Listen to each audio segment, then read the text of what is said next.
Hi అండి, welcome back to కుస్మా thoughts. అందరికీ నమస్కారం అండి. మనం ఇకపై నుండి కొన్ని టెంపుల్స్ గురించి, దేవుళ్ళ గురించి, వాటి విశిష్టత గురించి నాకు తెలిసింది మీకు మీ దగ్గర షేర్ చేసుకోవాలనుకుంటున్నానండి. కీప్ సపోర్ట్ మీ. ముందుగా కాశీ పట్టణానికి కాలభైరవుని ఆగమనం ఎలా జరిగిందో తెలుసుకుందాం. ఎప్పటిలాగే దేవుళ్ళకి ఎప్పుడు ఉండేదే కదండి. విష్ణువుకి బ్రహ్మకి ఒకరోజు పాదలట దిగుతారనమాట. నేను గొప్ప అంటే నేను గొప్ప, ఈ విషయానికి నేనే ముందుగా వచ్చాను అనేసి పెద్ద గొడవ జరుగుతూ ఉండగా శివయ్య మధ్యలో వచ్చి ఆపండి అని చెప్తాడు. వాళ్ళు ఆపకపోగా అలా కాదు ఇలా అని వాళ్ళు చెప్పేసరికి కోపం వచ్చి శివయ్య ఒక అగ్నిస్తంభంలాగా మారతాడనమాట. అగ్నిస్తంభంలా మారి అసలు దీనికి ఆది ఏది అంతం ఏది తెలుసుకున్నారంటే అప్పుడు ఎవరు ఫస్ట్ వచ్చారో చెప్తాను అని చెప్పి ఆయన ఒక ఇది చెప్తాడనమాట. అప్పుడు తిను విష్ణుమూర్తి వరాహ రూపంలో మారి పాతాళానికి వెళ్తాడు.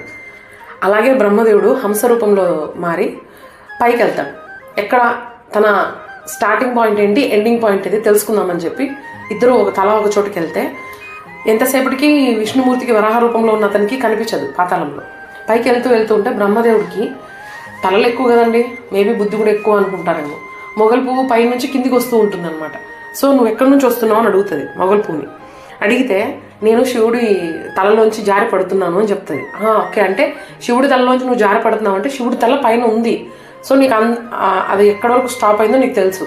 సో మరి నేను కిందికి వెళ్ళి నేను ఇదే మాట చెప్తాను, నువ్వేం మాట్లాడకు అని చెప్పి మొగలి పువ్వుతో ఒక డీల్ లాగా మాట్లాడుకొని కిందికి వస్తాడు. కిందికి వచ్చిన వెంటనే తను శివయ్యతో వచ్చి చెప్తాడు, నేను నీ జటాలు చూశాను పైన, నీ అంత మీద నాకు కనపడిందని. అది అబద్ధమని శివయ్యకి తెలుసు.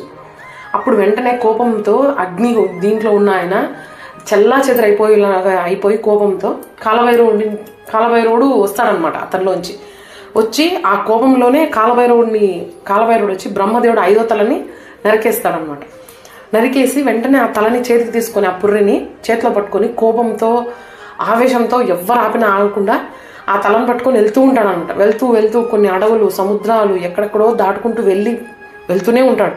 ఆ తర్వాత వెళ్తూ ఉండగా ఒకరోజు తను ఒక పట్టణంలోకి అడుగు పెడతాడనమాట. ఆ పట్టణం పేరే కాశీ.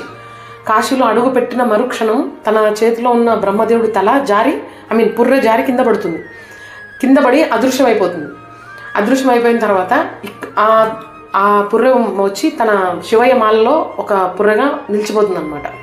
ఆ తర్వాత అక్కడే కాలభైరవుడు ఎక్కడైతే పడిందో తల అక్కడే సైనికుల్లాగా నువ్వు ఉండి ఈ కాశీ పట్టణాన్ని జాగ్రత్తగా చూసుకోవాలి అని చెప్పి శివయ్య చెప్పి ఉంచుకుంటాడు.